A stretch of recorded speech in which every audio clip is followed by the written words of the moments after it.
Hey guys, December 31st of 2018.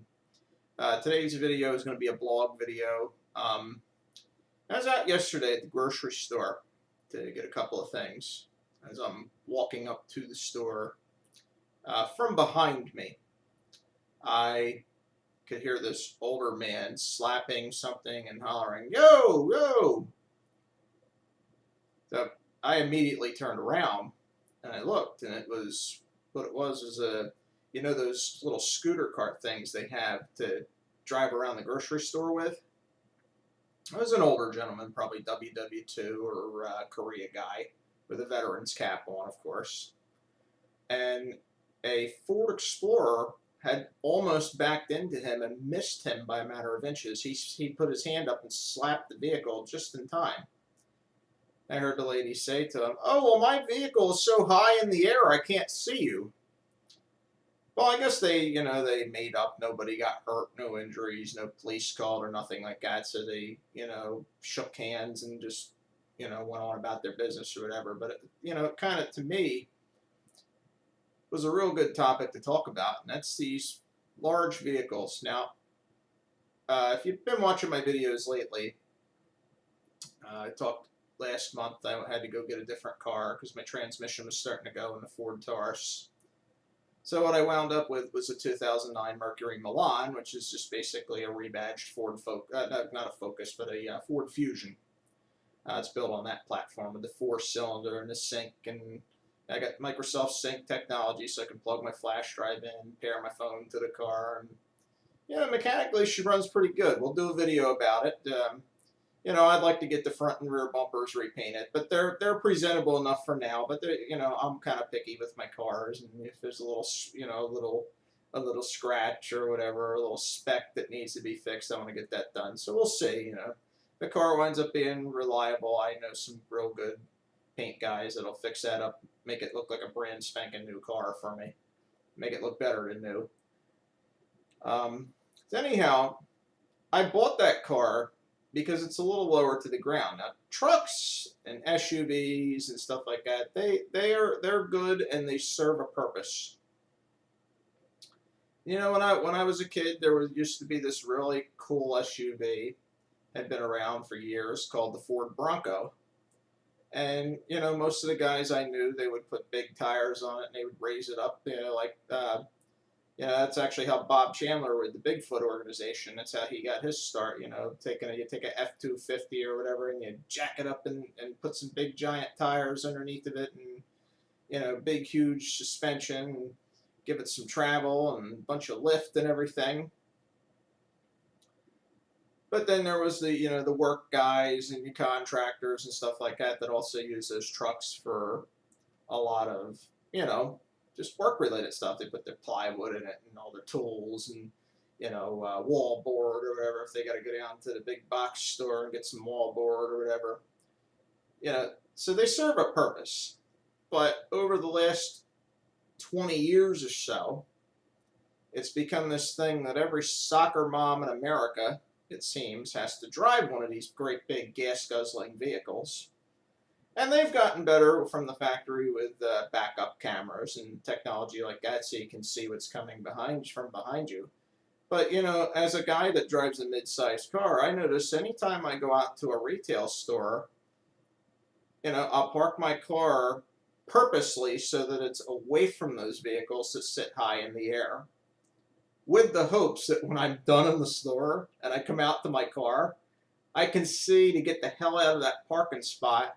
And you're not trying. It's not like you're playing bumper cars to get the hell out of a parking spot.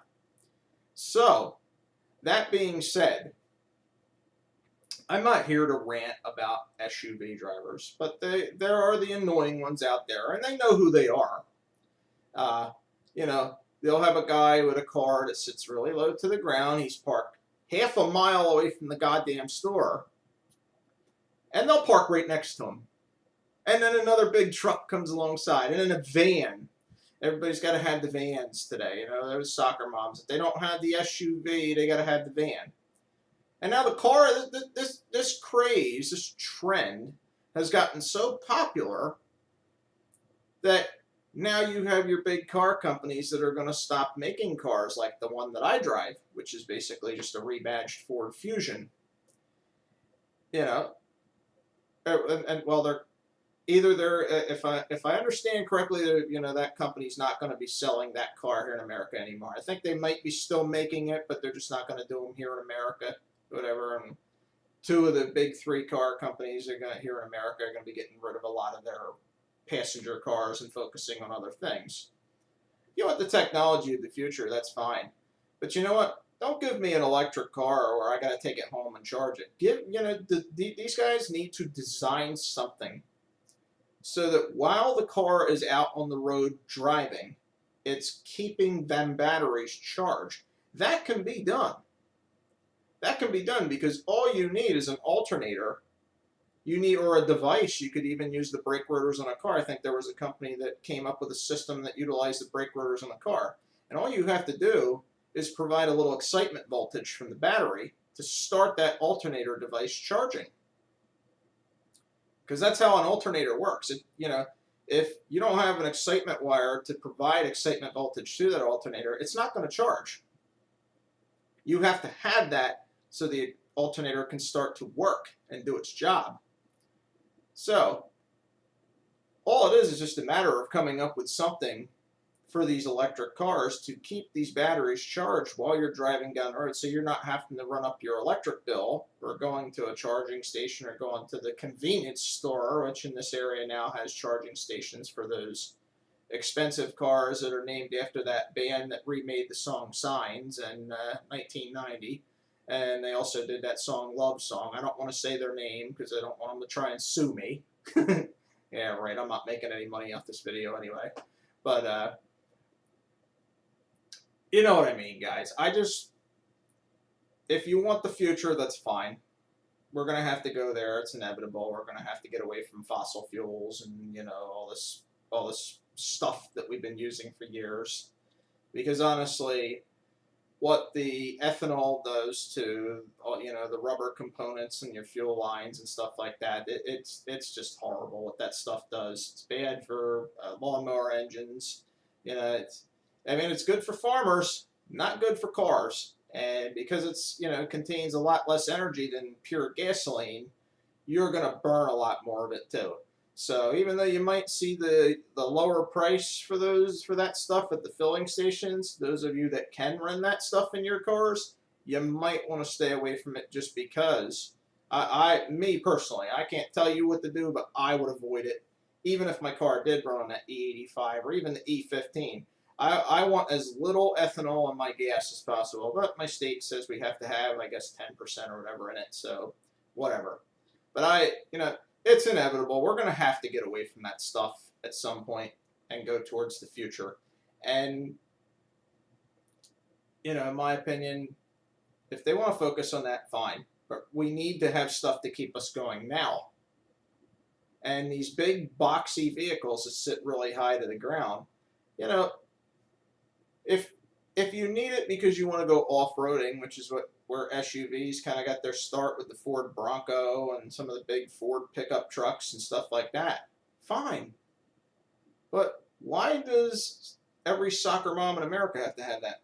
My dad had a station wagon when I was a kid, and it was a company car for the company he worked for. My mom had a 77 Cadillac Coupe de Ville. That thing was like a back seat, and that thing was like a couch in your house, man. Nice big comfortable couch. You could fall asleep on the damn thing. And then when that, the tranny went in that, she sold it to a neighbor and got a 1990 Dodge Colt. Or excuse me, a Plymouth Colt. That's what it was called at the time. And drove that around until the transmission finally wore out at 125,000 miles. But, we got by. We didn't need those big giant vehicles that sat off to the road, and we carried boxes, drove that car, that Plymouth Colt. We drove that to North Carolina a few times, and my sister lived down there. I had its share of trips up and down Interstate 95. So, and we did just fine. I don't feel lost because I didn't grow up driving around to soccer practice in a big vehicle that sits really high off the ground. I don't like soccer anyway. I like working on cars. I started helping my dad do motor jobs and stuff when I was 14 years old. I had my grass cutting jobs, and then when I got older, I started working. Started working on the books. But anyhow, that's today's video. I'm not here to bitch and moan about people that drive the big vehicles, but there are the annoying ones, and they know who they are, that park next to a car like mine on both sides. So that when I come out, I have a really high vehicles adjacent to me. And it makes for trying to back out of the parking spot really fun. So, I don't know what it is with Americans and trends and stuff like that today, but here at this channel, we think for ourselves. So on that note, those of you that drive your SUVs responsible, that don't try to be pain in the butts like that, you know what? I salute you and appreciate that. But man, I wish your kindness and good behavior could rub off on some of those other people. Really. Anyway, we'll call it a video on this one. Thank you guys very much for continuing to watch and enjoying this channel. Stay tuned for more exciting videos. Have a good one, guys.